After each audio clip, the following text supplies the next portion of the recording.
to be famous is a gay boy thing. So if a man want to be famous, he a little gay. You ever notice how life comes with a set of invisible rules? I'm talking about those that say, this is what makes a man sassy, part 2.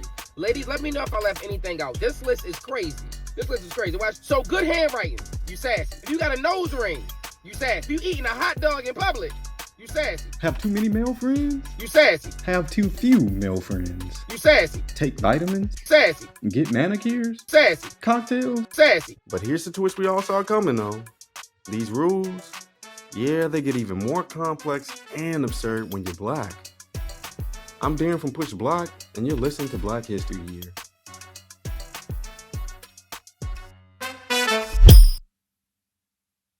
Ridiculous as it is, gender has shaped and continues to shape so much of our lives. I mean, it tells us what toys to play with as kids, what careers are appropriate as adults, and even how we're supposed to express our feelings. See, gender norms aren't just about personal preferences, y'all. Hello, ladies. Look at your man. Now back to me. Now back at your man. They're about maintaining a status quo. One that's been subtly and not so subtly influenced by white supremacist notions of what it means to be a man. But in the traditional black resistance, our people have pushed back against these arbitrary rules. And today, we're talking about that and so much more with an incredible scholar working at the intersection of literature, race, gender, and sexuality. I'm talking about Marlon B. Ross. As the author of Sissy Insurgencies, Manning the Race, and other critical writings, Marlon has dedicated his work to uncovering the evolving narratives of black masculinity.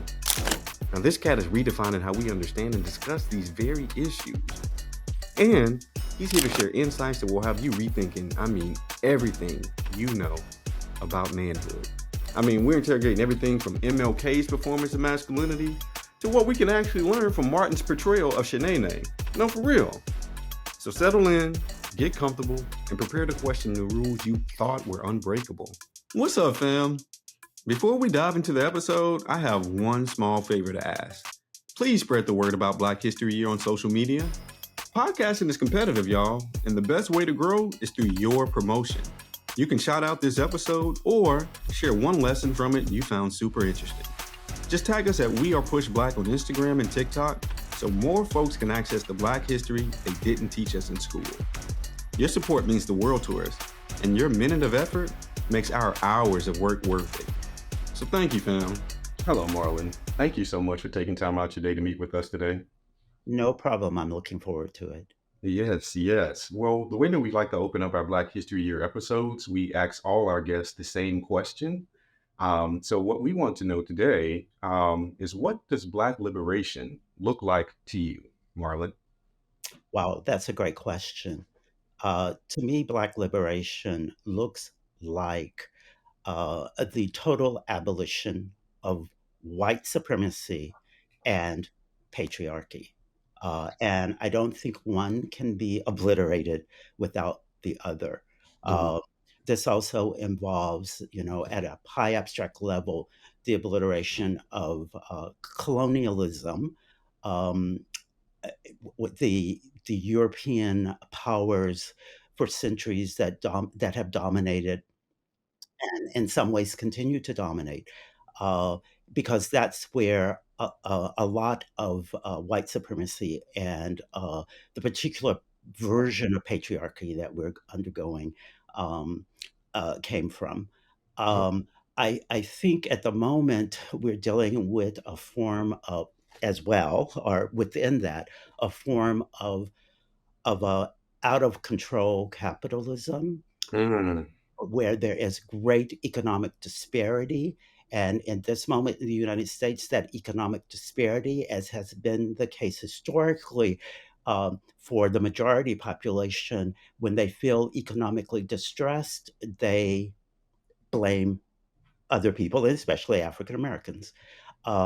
So for me, liberation means autonomy for African American communities. It means empowerment, both economic and social. And it also means gender and sexual equality. Ooh, that's such a rich response, Marlon. Thank you so much. That absolutely sets the stage for the conversation we want to have today. For folks just tuning in, we're going to be speaking with Marlon Ross. Specifically, we're going to be exploring the historical and continued expansion of Black masculinity, and in particular, how certain domains of culture have limited or progressed this expansion of Black masculinity. Just take a step back for a moment, just to set the historical stage as well. I want to share a quote from Bell Hooks' text, "We Real Cool, Black Men and Masculinity." So here she writes, within neo-colonial white supremacist capitalist patriarchy, all the isms you just named for us, Marlon, but within neo-colonial white supremacist capitalist patriarchy, the Black male body continues to be perceived as an embodiment of bestial, violent, penis as weapon, hypermasculine assertion. How does that resonate with you? I think it's a very true statement. Um, from the beginnings of the slave trade through the long history, 300 and more history of enslavement, and in America through Jim Crow segregation to the present, the Black male, I would say the Black male person, I tend not to think just to the body, but the person, to emphasize that Black men have brains, have Yes. minds, and are not just embodied, because part of this bestiality is the reduction of Mm, Black manhood to merely physical and perverse forms of physical embodiment. That the Black person, men and women in different ways, but we're focusing on manhood here, that the persons of Black men have been targeted, exploited, and used as a justification for white supremacist patriarchy. mm, Um, and of course, we're most familiar with this perhaps in terms of the whole phenomenon of lynching, mm, um, where this was one of the most violent ways in which Black women and children were also targeted, but largely Black men were targeted as a justification for, I would say, for white male insecurities. Um, I think it's very interesting, just to give an example, that when we think of popular media and sociology, in fact, there's a constant attempt to project hyper masculinity onto Black men. So if we think of a Clint Eastwood movie, that's considered heroic. A violent white male masculinity is considered heroic. Change? Who's the nip? Oh, he's a pussy kid from next door. I'm just trying to man him up a little bit. You see, kid? Now that's how guys talk to one another. They do? When you got shit in your ears? Now go on out and come back in and talk to him like a man, like a real man. Come on. But you better get your ass on, hunky, while I still let you. That's right, That's what you better do. When Black men behave similarly, is considered hypermasculine. So even there is a kind of double standard within that concept of the hypermasculine that we see working out in sociology and in popular and mass culture. That's me. absolutely. You touch on a very interesting intersection that I feel some folks often overlook, which is the relationship between race and gender. As you just mentioned, the performance of hypermasculinity, it will look and land differently depending on where one is positioned in this racial matrix. With that said, I'm wondering if you could just add a little bit more texture into or insight into how plantation politics, particularly like the division of labor and whatnot, how that shaped the development of Black masculinity in this context. Absolutely. If we look at the history of enslavement in the Americas and beyond, but especially in the Americas and especially in what became the United States, um, the institution of slavery was based on the disruption of African indigenous African gender patterns, which were Right. very Africa is a massive, the largest continent in the world, and it has many different cultures and many different forms of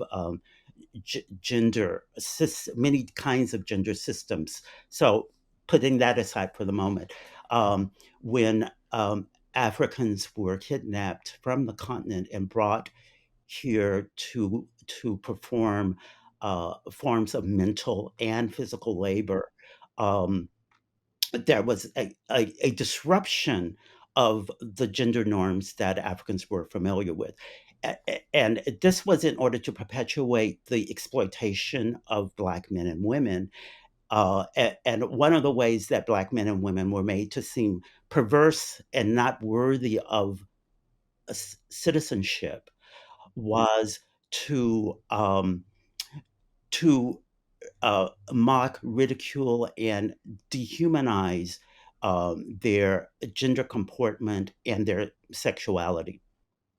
Uh, for instance, uh, in the institution of racial slavery, um, we had the notion that goes against European primogeniture, which is the notion that inheritance goes from the eldest male to the eldest male to the eldest male. This was the dominant form of property inheritance in the in the British colonies, Mm. and slavery in the 1660s. Chattel slavery was instituted by saying that for the condition of the enslaved only, it's through the mother's womb that slavery is dictated by a slave woman giving birth to children.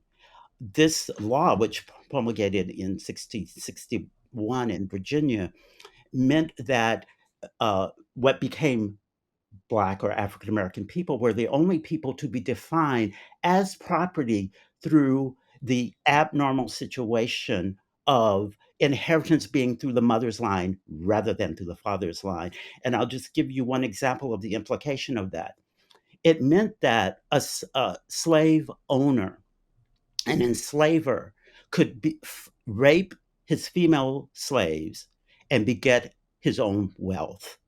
Uh, in raping his female slaves, every child of that slave is a slave.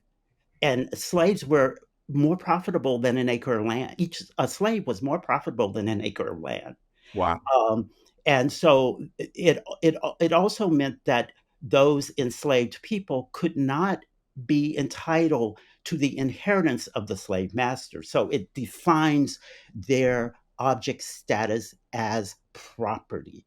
Uh, and so that what one scholar, Horton Spillers, calls the ungendering of African Americans. That ungendering of African Americans in order to create chattel slavery has plagued African Americans in various ways ever since. Although we might get into this later, Spillers also says it is it is a that potential break with the dominant notion of gender that African Americans experience might be a promising thing for African American culture. Absolutely. Absolutely. Thank you so much for setting up that great landing point. Leads right into my next question. Very much interested in just gender expansion, gender fluidity, specifically how it's been practiced across Black cultures. But before we get into like the contemporary realm, I'm just curious, just across your travels, across your research, if you came across any interesting findings as it relates to pre-colonial articulations of African gender systems. So here I'm thinking of Ife Amadume's male daughters, female husbands. When I first encountered that text and I tried to articulate it back to other folks, I'm like, look, the way that gender works out here in the US or in the Western world is very much like basic arithmetic. It's like peanut butter and jelly. That is closer to trigonometry or calculus. That's so many different factors that contribute to the formation of gender. Any insights there at all? Yes, and this goes back to imperialism and colonization, because when the so-called European explorers traveled to Africa looking really for gold and other minerals, uh, they were shocked to find how diverse the African cultures were and how diverse their gender and sexual relations were. The same is true for indigenous people in the Americas. Um, And what they encountered, their explorers and later their anthropologists, fortunately for us, recorded it, although it is also recorded in indigenous African religions. It's recorded in indigenous stories, folk stories. What they encountered were a vast variety of forms of gender Yeah. conduct and of what we call sexual orientation. The movie Woman King is Oh, yeah. actually a representation of one of these in the Kingdom Dahomey. Uh, which is present day part of present day Benin. Um, there were a group of women who were the main warriors protecting the kingdom, and they were some of the fiercest warriors in the world. They were called Amazons and other things, but that that gender comportment, which was Europeans didn't understand this. They thought this was really strange, but it was a part of the culture of the Dahomey kingdom that it was women who fought to protect the kingdom. And there are many other examples of this kind of gender and sexual variety. But when the colonists came and tried to colonize Africa, never totally, we think they did, but they didn't, they never totally did. But when they tried to conquer Africa, one of the main things they tried to do is get rid of that gender variety, to get rid of those different sexual expressions, and to impose upon Africans the notion of Christian morality, which they, not that African, we know that Ethiopia was the second oldest Chris, Christian kingdom in the world, but they saw it as their imposing civilization on these very barbaric forms. That notion of the civilized versus the barbaric was one of the ways that they laid waste to and destroyed many of the practices that were indigenous to Africa, including same gender practices that were not familiar to them, and that frightened them. So part of their conquest of the great resources, including human resources of the continent, was to try to control them through controlling their sexuality. And we're living with that despoliation even today.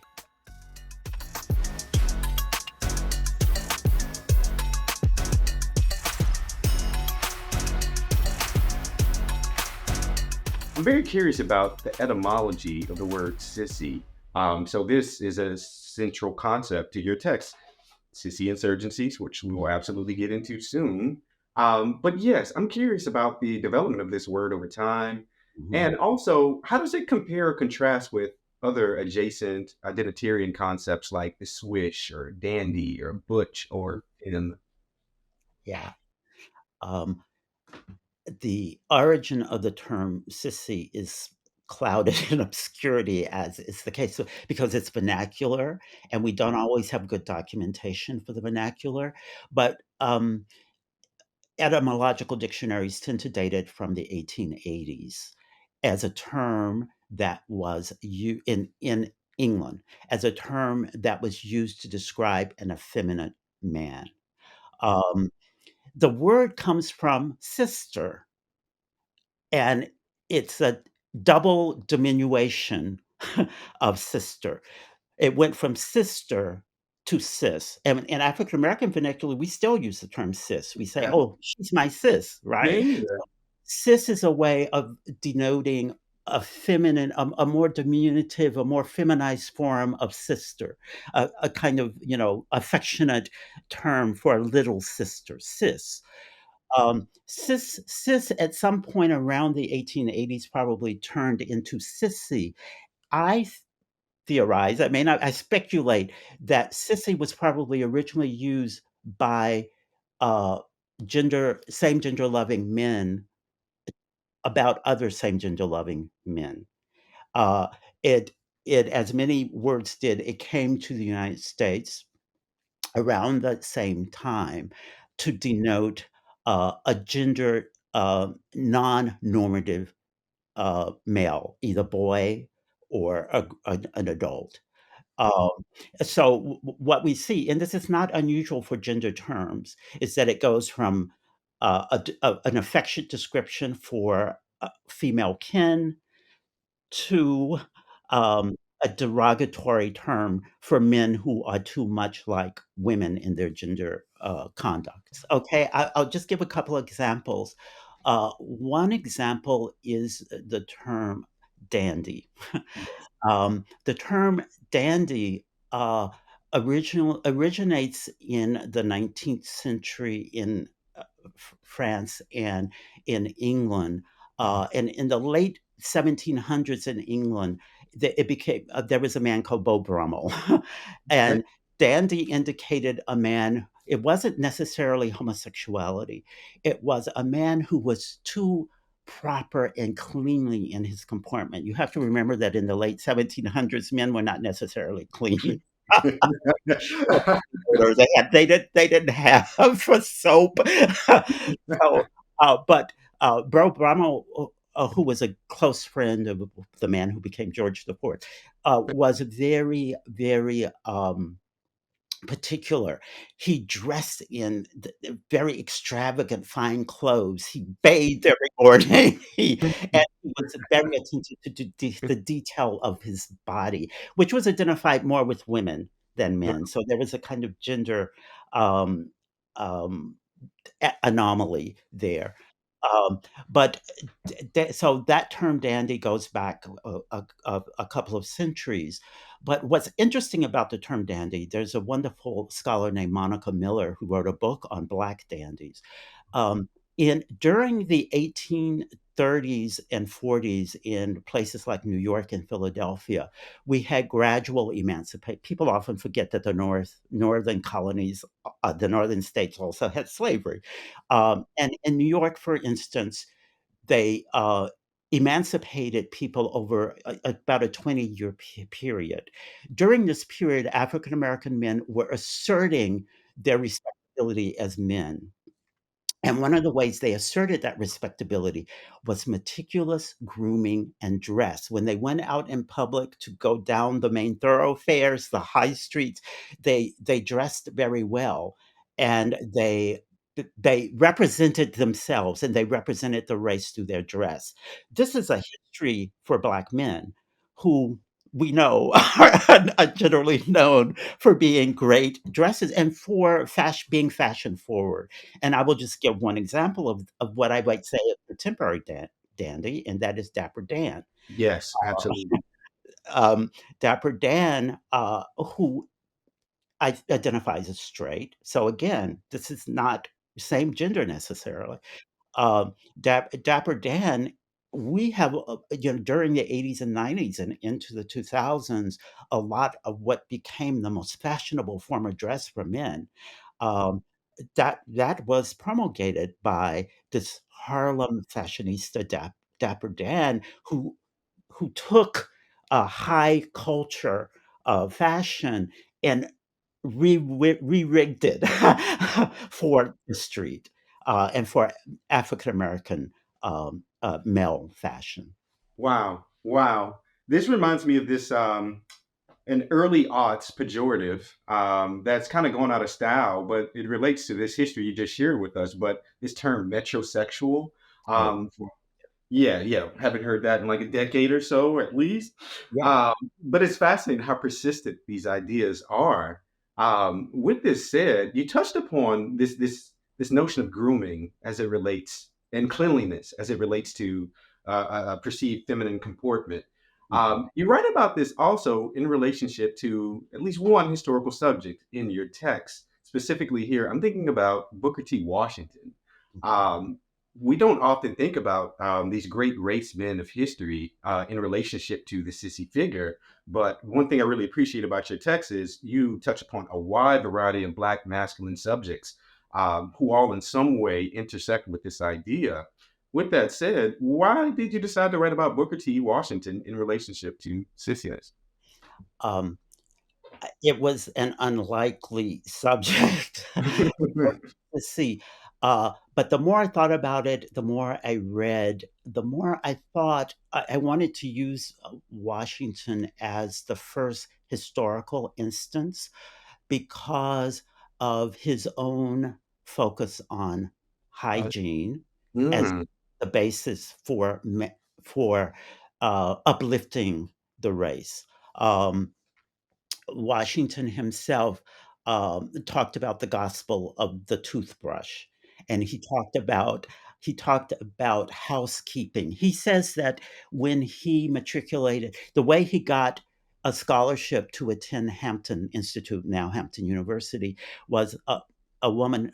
Hampton's administration was overseen by white Northerners, including white school marms, and the woman who was responsible for the matriculation at Hampton was a white woman.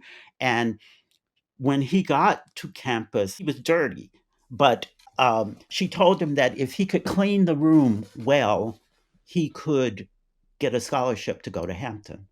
And mm, he talks about that as the turning point in his life because he had learned from his mother and from another Yankee schoolmarm when he was a slave how to fastidiously clean. And I say it's like the gospel of the broom mm, because he talks about how he swept and he swept and he swept. Sweeping in dominant American cultures identify with women.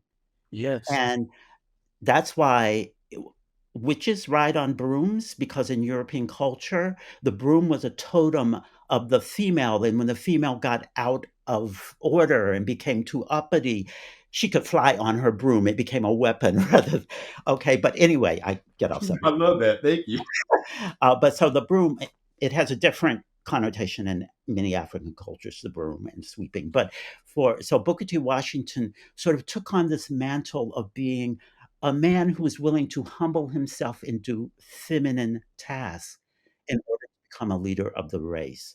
When he founded Tuskegee in the 1880s, um, he was not shy about teaching his students how to make a bread properly, how to brush their teeth, how to do things that were identify with domestic economy Mm, that were it was a role that was identified with women. And the reason I say he was doing this is because he was trying to make himself less intimidating as a man who's gaining power with the white power structure, including the president of the United States. He was the most influential black man in America from the 1890s to his death in 1915.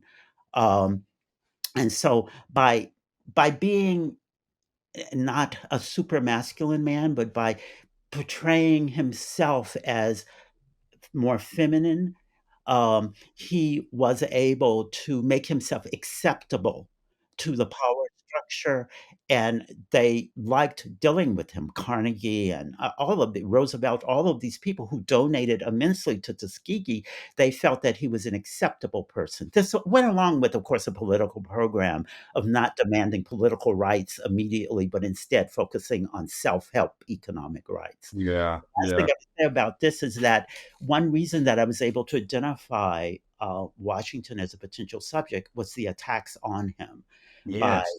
W.B. Du Bois and by Ida B. Wells Barnett and Mm, others who attacked him for Du Bois says he sapped the manhood of the race. Manhood meant not only the way you conducted yourself as someone deserving power in the political realm, it also meant manhood emancipation because really, remember, only men could vote during that time. Only white men, only white men. Uh, so when he says sapping the manhood of the race, he's saying that he's taking away the black men's manhood rights to franchise and also to being in the conventional role of provider and of political head of the race as well as of their families. So Ida B. Wells also attacks him and others for what during that time I say Du Bois is punking. It's punking Booker T. Washington in public when he attacks him in that way. And Booker T. Washington in his private letters understood that, and said that he he would just ignore it in public, because he was trying to accomplish something that Du Bois obviously was opposed to. Yes, indeed. Yes, indeed. Oh my goodness. Thank you for sharing this very rich and messy history. But it brings up two questions for me. One, you introduced this notion of conduct. I think is really, really important to kind of center here, specifically as it relates to this notion of morality or ethics. And one thing that really jumped out at me when I read that framing of conduct, as opposed to identifying sissiness or sissy through behavior, Mhm. uh, it's this internal pressure that comes as well. Is almost like double consciousness, right? It's very much being aware of how one is being perceived and then trying to modify that to kind of meet the criteria. If you could just say a little bit about that. Yeah, I think that's well said. A- Absolutely. I wanted to shift away from a notion of merely identity, as though, you know, uh, we may or may not be born sissies. I don't know, but but identity sometimes, it seems to be something that is just natural to a person. On the one hand, on the other hand, I wanted to get away from performance, almost a sort of theatrical notion of putting on and putting off a certain kind of behavior. I wanted to look at this messier, grayer area of conduct, something that we learn regardless of what our natural propensities might be, we always learn how to behave in society, in our families, in our schools, in our houses of worship. We learn how to conduct ourselves. And I wanted to bring attention back to the fact that these terms like sissy, butch, femme, they all have ethical and moral implications, and conduct gets at that. This is why a term like hypermasculine can be used as a weapon against Black men, because it's saying that Black men are somehow morally deficient in their conduct as men. And so bringing attention to conduct is something that we learn and unlearn based on both external and internal pressures. We can begin, I think, to better dissect these very fuzzy terms. They're fuzzy in sometimes the way they're used, but they're very dangerous often because they can evoke violence against individuals who do not conduct themselves in the way perceived as appropriate in, especially in a public context. I don't know if that answered your No, question. no, no. I just wanted you to add some more brilliance to that. Thank you so much for fleshing this out. I want to center a term that you coined in the text, particularly gentle manhood leadership. And you're right, that this refers to a series of African American leaders who displayed a conduct gentle manliness, which entails not only a man's demeanor, manner, dress, gesture, and gait, but also his temperament, choice of vocation, and attitude towards racial uplift. So, gentle manhood leadership. So, we touched upon at least one figure who would meet this criteria, but I'm curious if you can point to any other kind of historical figures that can kind of clarify this idea of gentle manhood leadership. Yes, I would point to two, and one I wrote about extensively in Sissy Insurgencies, the book. That's James Weldon Johnson, and the other one I didn't write about as much, but I would like to talk about a little bit, and that's the Reverend Martin Luther King Jr. Uh, Uh, James Weldon Johnson is this extraordinary person, and he was groomed from an early age. He grew up in Jacksonville, Florida, with parents who were middle class. His father was worked in a restaurant as a kind of the person who greeted people and who was responsible for meeting the public. Um, but he had a very gentlemanly air. He was a kind of dandy, we might say. Please. And so was James Weldon Johnson. Johnson who at first became a school teacher and then a principal in Jacksonville, but then developed a career in professions that are not necessarily thought of as the hard, political, aggressive professions. He became a composer on Broadway musicals uh, and of songs. He was a poet and a novelist. He was also a diplomat, and diplomacy is one of those fields where men have to be gentle. Men have to develop and cultivate themselves as making peace, right, as opposed to making war. He was the first head of the NAACP, of the African American leader of the NAACP, beginning in 1920. And the reason I describe his leadership as gentle is because he came to the NAACP at the height of lynching in America, and he led the NAACP against this scourge. Uh, but he did so in ways that celebrated and promoted, in his own leadership style, diplomacy and representing to the world a gentleman, a cosmopolitan air. He was um, a man of multiple talents, um, and he wasn't afraid to display the side. For instance, his fiction is about a sissy boy. His um, his novel is about a young boy who's too soft and who's racially ambiguous and who's too soft, and who, when he encounters the violence of lynching, is frightened away and defects into whiteness because he can pass as white, because he can't deal with the harsh realities of being a black man. And so he was exploring what it means to be uh, a strong black leader. And in one of his poems, he describes leadership as being able to bend like a tree in the wind, right? And he demonstrated that in so many ways in his leadership of the NAACP. It is also not by mistake that he is the person who wrote the Black National Anthem, the words to the Black National Anthem, and Yes. wrote the music to. And he's identified a lot with when that song was first composed.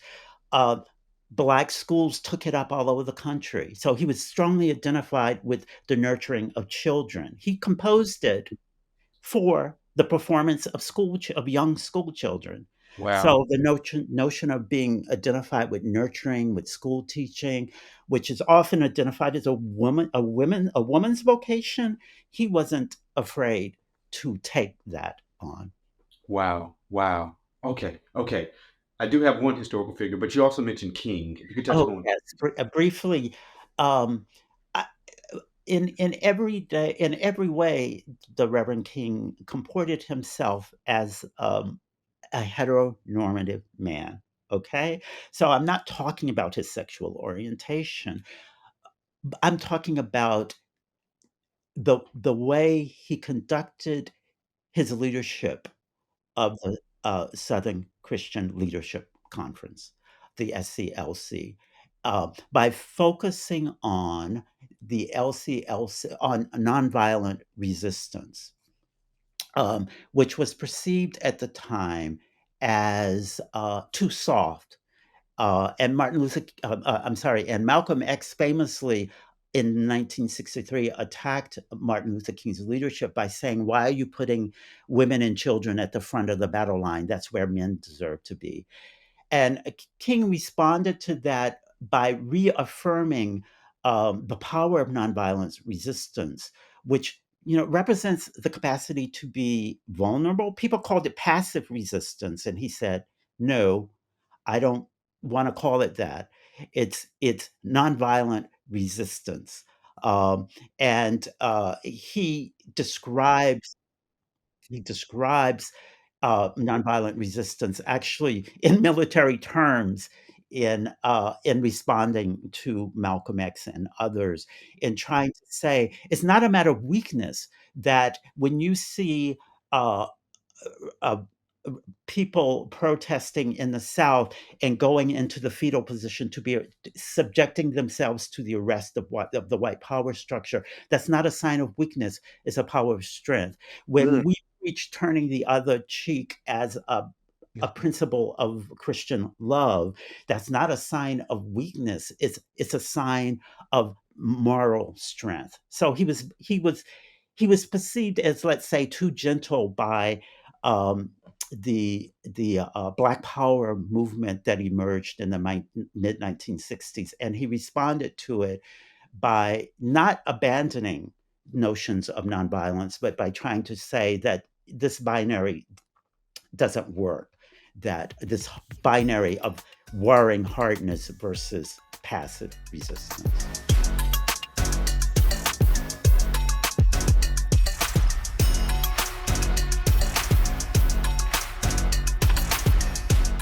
I really appreciate how you think through the nuances of Christianity and how often within like revolutionary movements, Black movements, it can it tends to be framed as soft, as capitulating to a certain kind of moral perspective that's not born from Black liberation. And you write about the too good boy as a construct as it appears in the Black church. I'm curious to know more about what do you mean by the too good boy? And I'm wondering if you could speak about this in relationship to Baldwin, how he may have subverted this or Mhm, advanced it. Yes. mhm. Yes, the notion of the too good boy, a boy who is too good to be a genuine boy, uh, it goes back a long way. And it is tied to a kind of conflict within the institutionalization of Christianity in America. Mhm. Um, there was a movement in the 19th century called the muscular Christianity, because some of the Christian pastors, white Christian pastors of the time, thought that that Christ was being portrayed as too gentle in Christianity, as to identify with the female domestic sphere. So Mm, the notion of Christ as being muscular was being promoted in order to overcome that. We have a similar conflict within African American communities where the African American church is sometimes, um, let's say, I don't want to say dominated, is sometimes strongly influenced by women, church mothers, for instance. yes. Uh, and if you go to virtually any church, sometimes there are more women than men in the pews, okay? Um, and this is partly because part of the principle of Christianity is turn the other cheek.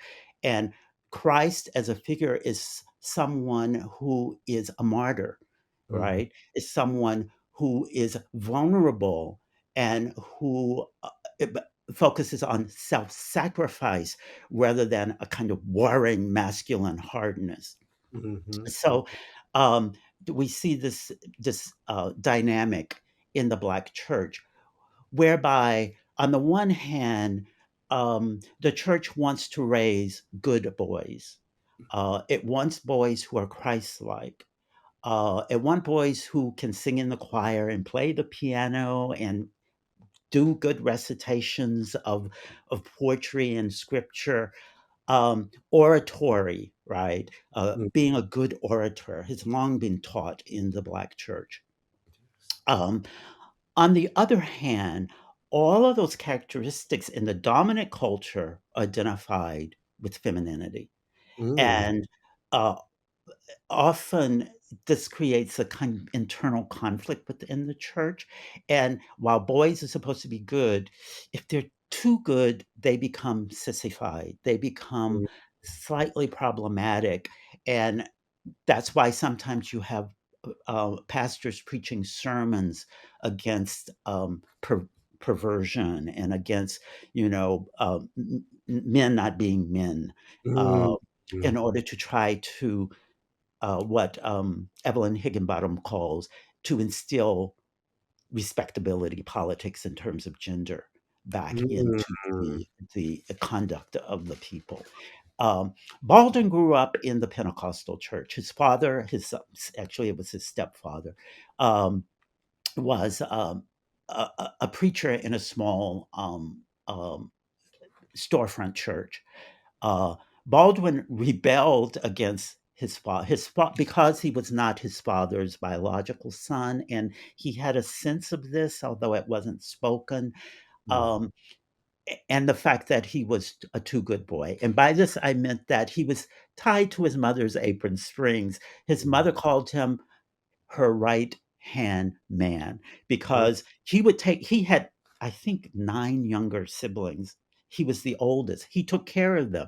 wow. He babied them. He changed their diapers. He was good at cleaning, all the things that, women are nurtured to do in dominant culture. Mhm. Um, and so Baldwin writes about this in his fiction and in his memoirs, his autobiographical writing. He writes about being misunderstood, and he writes about the experience as being perceived is not gender conforming. Mhm. But rather than shying away from it, in many, many ways, Baldwin embraced it and used it in order to develop um, a, a strong presence as a writer and a speaker. Hmm. Having become a preacher in the Pentecostal church at the age of, I think, 14, and in Harlem, he was known for this under the tutelage of Mother Horn, who was a very well known female pastor. He developed this skill for oratory. He was a very powerful speaker at the age of 14. So as he develops into his adulthood, by the 1960s, he was using that skill of oratory for the purposes of promoting the civil rights movement. Mhm. He was one of the most powerful spokespeople for civil rights. He's on all the TV shows being interviewed. He's doing debates in the United Kingdom against American conservatives. He is one of the most famous literary figures of his time and was very much in the public eye. Being in the public eye, his sissiness Mhm. was also in the public eye, and he Yeah. did not hold back on it. He did not present himself as more masculine for the sake of public consumption. In fact, so much so that when Time magazine in, I think it's 1963, put him on the cover, um, eh, when you read the article on the inside, they describe him as sissified. They say he holds his cigar in too effeminate a manner. He speaks in too proper terms, these are all identifiable markers of being a too good boy or a sissy man. And he exaggerates his speech. He's too dramatic. He's too flamboyant.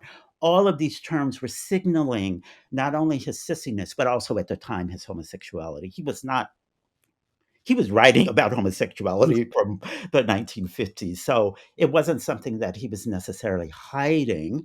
Mhm. Uh, but these are all ways of saying that he was inappropriately male. I say he embraced it because he also wrote about in his civil rights polemical work, he writes about Black men in the South. Mhm. He says that Black men in the South, the way they were, because we know that one of the things Jim Crow tried to do explicitly was to emasculate Black men, Yes. was Yeah. to make them, to say they were always boys and could never be men. Okay. Yes. And so, but he reframes it. He says, when I watched the Black men in the South, what I watched is men who adapted to the violence of the Jim Crow regime by not losing their masculinity, but by adapting their masculinity to be heads of their households and yet to still be gentle. I think Martin Luther King Jr. is a representative of that. Okay, that what he learned in his household is that you had to be fluid. You had to be both nonviolent, a gentleman who spoke up, who espouse gentle values at the same time that you were a strong leader. That wasn't necessarily a contradiction. And this goes all the way back to slavery. Mm. Men and women worked side by side in the fields. And even after slavery, they did the same. One scholar points out that from the early 20th century, Black women were in the workforce. That Mm-hmm. is, Mm-hmm. both parents in the household tended to work from very early on, and that meant that labor had to be shared in many instances in different ways than was the norm in dominant white America. So Black men have had to adapt because of the pressures of white supremacy, have had to adapt and learn how to be men under circumstances that for many other people would have defeated the culture. Yeah, Um, and we see that in so many ways. I will give one more please. example from, Yes. let's say, the 1980s, 1990s. We think of hip hop and rap. Mm-hmm. Often people attack it as hypermasculine. I'm not going to dispute that, there's a lot of sort of masculine posing in rap, but what people tend not to see is what is highly characteristic of Black manhood culture in general, and that is that Black men, we can see it in relationship to Black men's relationship to their mothers. What is the first thing that a successful pro athlete Yeah. does when he gets the money? He buys a house for his mother. Personally, um, yes. so I think of Tupac, Yes. and I think of his song, "Dear Mama," Mm-hmm. which, if you go listen to "Dear Mama," and you see the other side that is not promoted by the dominant culture of rap, Black men who are tapping into a certain kind of vulnerability, even as the dominant culture refuses to see their gentleness, their capacity for deep empathy and sympathy Mm-hmm. and connection. It would be impossible for us to have survived as an African American culture without that capacity to adapt, because of course there's so many ways economically in which the system has tugged African American men away from their families through incarceration, all the ways that we know, we don't even have to repeat. Mm-hmm. um, and so in just those ways in which the dominant culture has tried to, we say, emasculate, has tried to devalue Black men and their strength, Black men have responded in a variety of very complex ways with many different attributes that get reduced to hypermasculinity in dominant culture.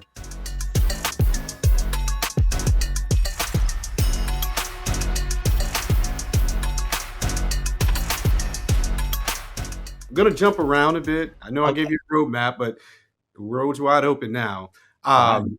So you brought up the emasculation of Black men. Mhm. In our check-in, we talked about what I name as a not even a budding. This seems like this has been around perennially, at least since I've been alive. But this perceived notion that there's a conspiracy to intentionally emasculate Black men, and that the media contributes to this process of emasculating Black men. How do you respond to this claim that Black men are being emasculated today through the media and through other means? Yeah, how do you respond to this? It's interesting because this goes back to African American sociology in the 1940s, uh, where there was a theory that a part of the way racism works is to emasculate Black men, not allowing them to be providers in the home, not allowing them to be good fathers to their children, et cetera. And this was taken up in the 1960s by as government policy by Mm, the Johnson administration, by an infamous book a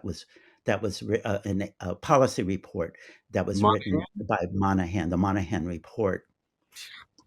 It's deeply problematic. It's understandable that people would react this way, that it's a conspiracy, but it's deeply problematic.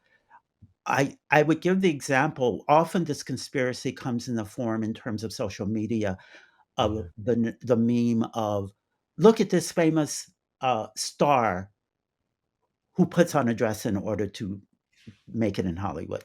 Yeah. Black man putting on a dress.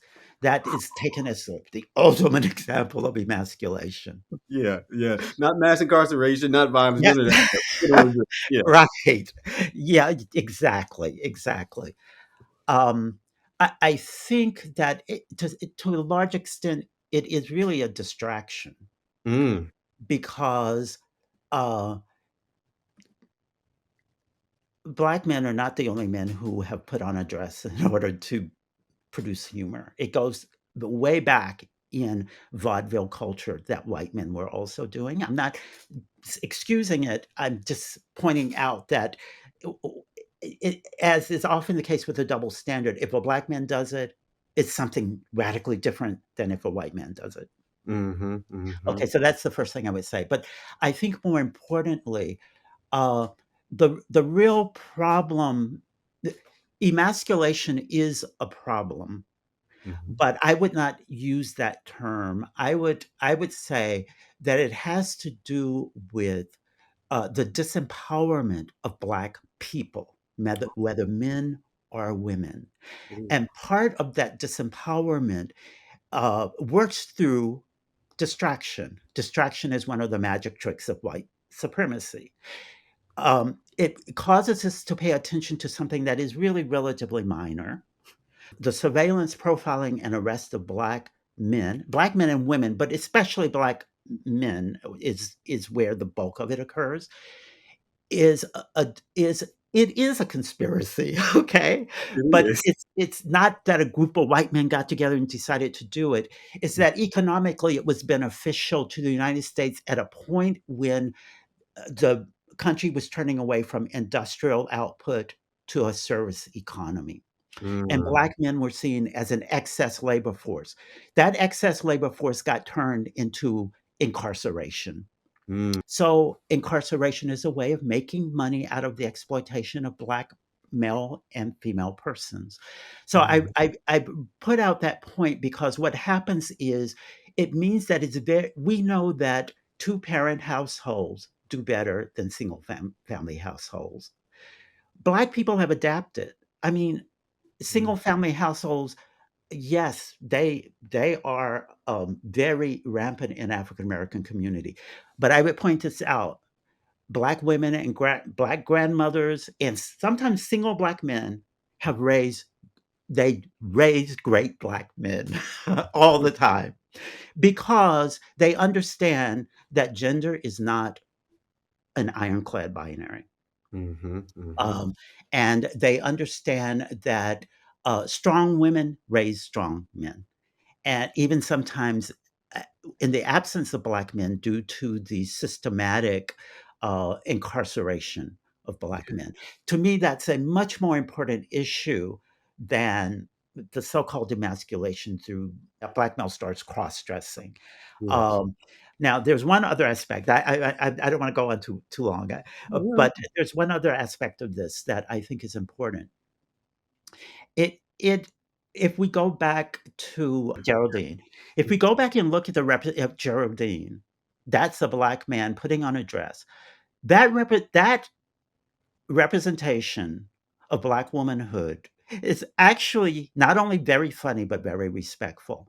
Mm. He's not making fun of Black women. Go back and look. He's not making fun of Black women. He's representing a Black man's re, adoration for strong Black sassy women. Yes. Okay. Now, I'm not sure that some of the more contemporary men who have impersonated Black women, that sometimes it becomes a caricature rather than a kind of homage to Black Yeah. womanhood.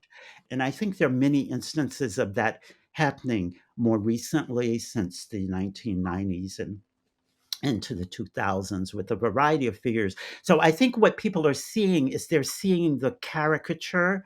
They're seeing how sometimes Black men putting on a dress, they're demeaning Mm-hmm. Black women. And I think they're picking up on that and they're saying, well, this is emasculation. So it simplifies and reduces what is actually a very complicated phenomenon.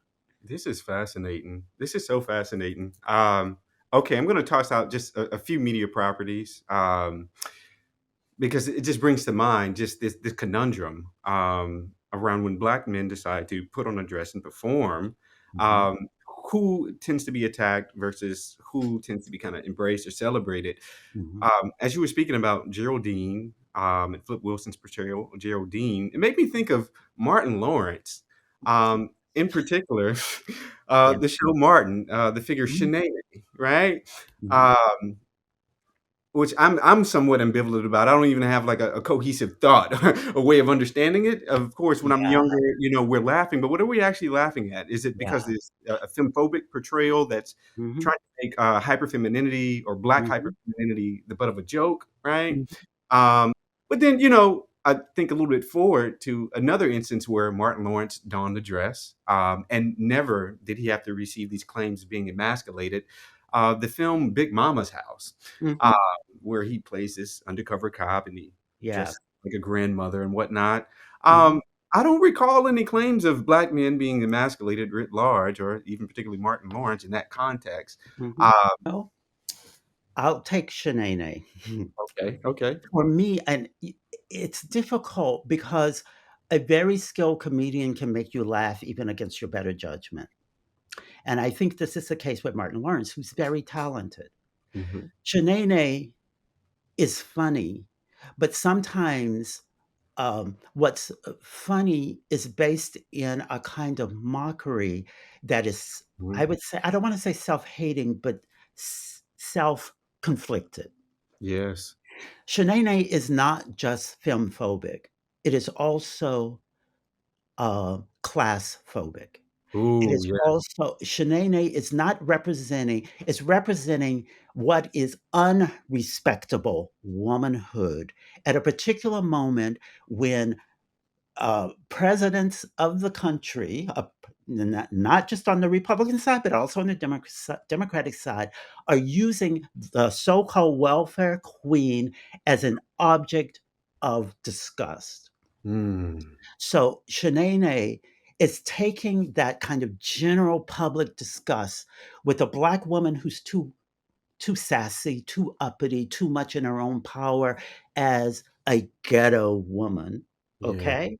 This is yeah. all about class. And it's someone who's very successful, a Black man who is very successful in Hollywood, using an inside joke of the sassy Black woman and Mhm. putting it out to a general public to ridicule Black working class women at a point when they are the main target of trying to get rid of the social welfare program that was being put forward by at first Reagan and then Clinton, who you may remember in one of his addresses to Congress said, "We are going to end welfare as we know it." Yeah. Um, and they were using Black women are not the majority of people on welfare. This is Yeah, the truth. They are not. But yeah. they targeted Black women in order to justify a new kind of national economy that would get rid of the social safety net for all people by Mm. reducing welfare. And so what troubles me about Shanae is that it feeds into that political and economic dynamic of an upper middle class man, actually a very wealthy man at that point, Yeah. using the image of a Black working class woman to kind of fuel our own self doubts about what it means to be a Black woman, working class, single mother. Wow. Oh my goodness. That's thank you for all the gems and jewels you just dropped there. I really appreciate you, Marlon. This does kind of lead me to think about just the denigration of the sissy in social media writ large. I want to cite from this particular article by brilliant author, a man named Dion S. Hawkins. He's the senior editor of The Reckoning. And he wrote a piece titled Sassy is the New Gay: How Language Perpetuates Veiled Homophobia, I would say also cisphobia or sissyphobia, and toxic masculinity in the Black community. And here he tells us that, sassy and zesty are examples of how fast aspects of dog whistle language can appear in our community. And he wrote this article because he was spurred by a tweet shared by a Black woman that says, "Men that cook are sassy to me." Mm. Um, I mention this because he also, in doing his own kind of vernacular research, he put out a call to his masculine friends, asking them for a list of all the things that they were told was considered sassy or zesty if a Black man were to do it. So from his gathered list of responses, we learned that having too many male friends can be seen as sassy or zesty. Having too little male friends can be sassy or zesty. Too many vacation pictures with no women. Ordering martinis at a date. Listening to too much R&B music. Taking multivitamins and supplements. My goodness. Okay. With all this said, I'm curious, Marlon, what led you specifically in your life to write about this particular subject? Mhm. Have you encountered any of these kind of absurd claims in your life as well? This is why I coined the phrase sissy liminality. Hmm. Masculinity is deliberately difficult to enact um, because it creates a notion of self-policing. You have to be very careful not to be too much or too little. Too many male friends, not enough male friends. So how much is too much? And that's kind of the condition of the sissy. It creates self-surveillance, and not only society constantly policing how you behave, every little detail of how you behave to make sure you're a proper man, but Mhm. also when you sort of internalize that, it means that you're constantly watching yourself in order to be conduct yourself in whatever the right way is. And we are in a moment when, as a result of second wave feminism, as a result of um, African American feminism and many other in LGBTQ movement, we're in a moment of transition, and so people are hyper conscious of the difficulties of what it means to be a proper man. Mm. Absolutely. The reason I embarked on this study was not only because of just seeing this in the scholarship as a African American and gender studies scholar, but also from personal experience. I was a too good boy growing up. I was a sissy boy, but I grew up in South Texas, where masculine culture is very strong, and especially in sports. I played football in junior high and high school. I, conducted myself as much as I could as a proper masculine boy. Uh, but there was always this little bit of self doubt Mm. about whether I was doing it right. And I'll just give you one thing I talk about in the book.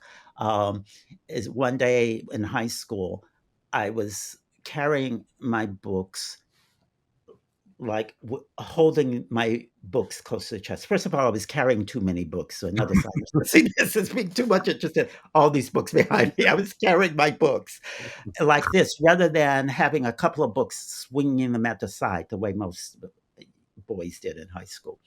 And another a fellow teammate on the football team, a white guy, said to me, "Marlon, why are you carrying your books like that? That's like a sissy or something like that." And I was like, I had never thought about it. And I change the way I carry my books? I don't think so. Oh, wow. Okay. Because it was convenient. You can't carry a lot of books to your side, okay? But Yeah. but I started thinking about that in many other instances. We call them microaggressions today.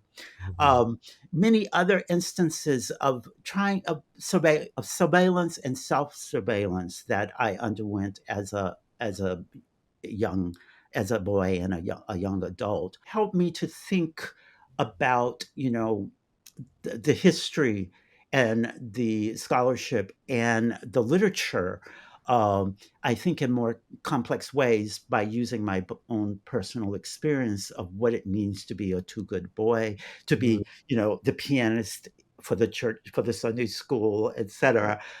So I started thinking about James Weldon Johnson and as a gentle man. I started thinking about James Baldwin as a young preacher. I started thinking about Sylvester, the singer, and the Yeah. fact that he was early as a young kid in the Pentecostal church, and Little Richard, who also grew up in the church as very talented musician. That it's a very common African American experience to be um, in that liminal position of not man enough and not quite what I call a swish, or what used to be called a swish, someone who's outwardly flamboyant, to be Yeah. in that middle ground, and people not quite sure of whether they should police you or to what extent they need to police you for proper comportment. And the last thing I would say about that is that it's just amazing to me the way figures like Baldwin and Little Richard took what could be seen in very negative terms and used it to become very successful in different venues, very successful men. And Little Richard, his very gender fluid performance has been copied by rock and rollers all over the place, all the way to UK and Germany. It became a way of being rebellious on the stage while playing rock and roll.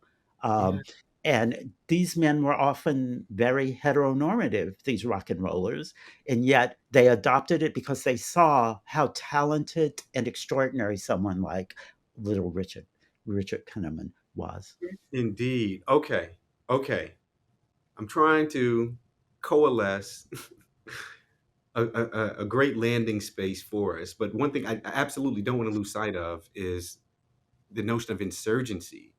Mhm. I think that's a very interesting additive when we think about the question of the sissy. And I love the way that you open the text with this question: can the sissy be insurgent? How might the sissy make way for Black liberation? Do you think there's a relationship between that? Um, I would say to answer the question in a kind of simplified way, I would say yes, the CISA can be insurgent. Oh, all right. um, and I, I want to just reference Huey Newton Yes. when he made an address to the women's liberation and gay liberation movement when he was Minister of Defense for the Black Panther Party. Um, what he kind of calls out what I'm calling sissiphobia and homophobia. Um, the notion that a sissy cannot be on the front line of the liberation movement. Hmm. uh, Hmm. the fact is that a lot of people who've been on the front line of the Black liberation movement have been sissies. Um, and I think he understood that.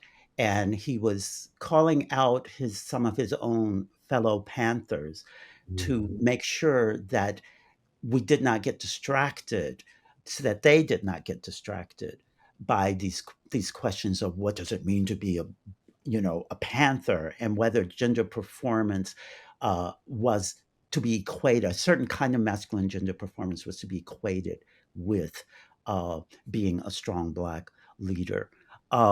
We talked about Baldwin as an example, but I think that um, I wanted to use the term insurgency because it's identified with revolutionary warfare. Mm. And in stereotypical terms, historically, insurgents are seen not as women and not as sissies, not as same gender loving men. Um, there's it gets encapsulated, it gets emblematized by a certain kind of insurgency gets equated with a certain kind of masculinity. So I wanted that sort of irony to point up the fact that um, if you look at the history, not just of African America, but that's my passion, right? Yeah. If you look at the history of African America, what you see is that um, in order to be great leaders, African American men, and I would say women also, but I'm a scholar of masculinity, that African American men have had to be adaptable in terms of their gender comportment. Mhm. They had to be adaptable in their personal lives, in their everyday experience under white supremacy. And they took that adaptability to gender conduct and they exploited it uh, in order to make a way uh, for the fight against white supremacy and patriarchy. Um, there are many examples, but I do think of for me Baldwin as one of the most compelling instances of this. It's not by mistake that in the 19 mid to late 1960s, Baldwin was being attacked by people like Eldridge Cleaver Mhm. for his homosexuality, but his homosexuality seen through the lens of his improper, non-masculine or not masculine enough comportment. Uh, Yes. and Baldwin, some people say that Baldwin caved into that. I disagree. I think Baldwin was always himself. And you just have to go look at the video and the photographs and at his writing to see that he responded to it, but he responded to it in a variety of ways and comported himself as who he understood himself to be.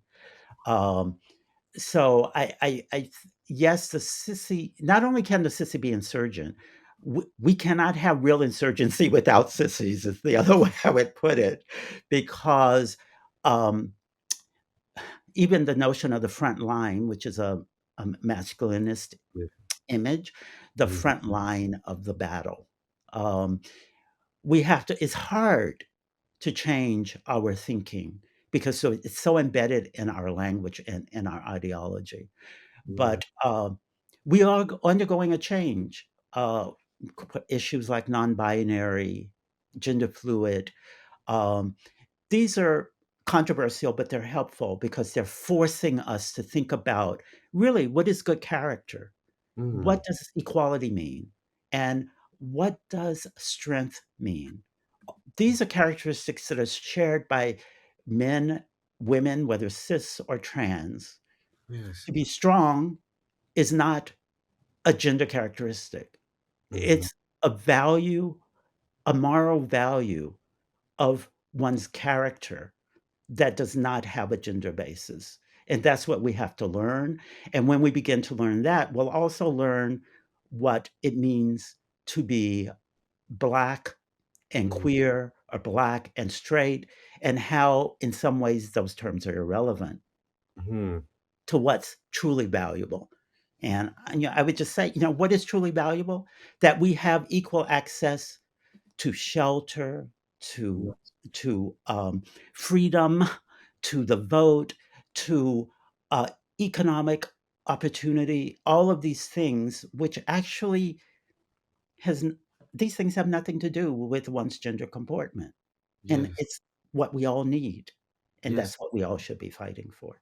Oh my gosh. Oh my gosh. That's such a powerful last word. I'm sorry, producers. I have to ask this last question. I promise you, Marlon, we're gonna let you go after this last question. That's fine. But we love to end our conversations with a bit of speculation as well. And I love just your methodology of speculation that takes place in your research as well. Just picking up on that note, one thing that I think about in terms of the future, and I think about what might Black liberation look like and mean, is I often question how do we get beyond the gender binary? Don't really know. But I mention that because I'm curious from your perspective, Marlon, um, what might the most liberating future for Black masculinity hold? What might it feel like? And how might society move closer towards this vision? Mhm. Yeah, I think it's a great question, but a challenging one because it requires us to imagine a future in which we have abolished the incarceration state. I would start Mhm. there. Um, and in which people are free to express themselves comfortably in whatever skin feels natural to them. Um, I think that it's ironic. Black people have been at the bottom of American society for a very long time. Um, but there's a lesson that we can learn from African American community about I call it adaptability. Yeah. And I mentioned Horton Spillers earlier. She says that Black people were ungendered during enslavement, and that we could use that as a potential future. You mentioned double consciousness. It's actually kind of triple consciousness because we Black people are very aware of the implications and the pressures of white supremacy. We're also aware of the pressures and implications of of patriarchal supremacy and how it has damaged Black men experience this at a very, very visceral level. Um, and so we should take that knowledge of what it means to be pressured, to be called hypermasculine, to be called beast, to be called all of these things. We should take that and we should take our responses to it and systematize them and collectivize them and think about what it means as a community to respond with the deepest three places, okay, to just put it in a nutshell. Three places to respond in three places to African Americans at the always the forefront of America's equality, demands for equality. In the home, it means becoming within families more cognizant of embracing our own differences, our own gender and sexual differences, embracing them and exploiting them toward the benefit of the family. The way the Black church exploits a sissy boy's piano skills. And houses of worship in the whether it's the church or some other kind of house of worship, that's still a central place for the making of Black culture. And unless we overcome what we're calling toxic masculinity and homophobia, that leads to some of the bad practices, sexual practices of some Black preachers. If we don't overcome that, the church will not be able to continue to be a source of strength within the culture. And third, within the schooling and the larger public sphere, there is a counter movement to feminism, Black feminism, critical race theory. We're all aware of that. The reason they're focusing on the schools is because they understand that young people are learning a different language, a different vocabulary, and they're learning to be more comfortable in themselves. And so all of these laws that are being put forward and so frequently aimed at Black people and Black queer people, all of these laws are intended to stop the progress. So it means we're on the right track. When they're putting up all these laws that say, don't do that, don't say gay, don't teach this critical race theory. They don't even know what it is. But when they're saying all of that, it's because we're on the right track. So I say we're on the right track. We just can't get distracted by the counter movements that are trying to keep us apart and keep us distracted on matters that in the end don't count for the things that I talked about earlier, like access to the vote, economic prosperity, consolidation of the race, and self-empowerment of the race. All of those things are the things that will get us to where we need to go in terms of gender parity as well. Yes. Yes. Thank you for that final word, Marlon. We truly appreciate you sharing your expansive knowledge and your experiences with us, and we can't wait to have you back. Thank you so much for inviting me. I enjoyed you asked great questions, and I enjoyed this conversation very much. At Push Black, we agree with Marcus Garvey when he said, a people without knowledge of their past history, origin, and culture is like a tree without roots. We believe telling empowering stories on Black life and history can build a more liberated Black future. Being here with us lets us know you probably feel like that's important too. You matter. Your choice to be here matters. It lets us know that you value this work, and you Make Push Black happen with your contributions at blackhistoryyear.com. Most people do $5 or $10 a month, but everything makes a difference. Thank you for supporting the work.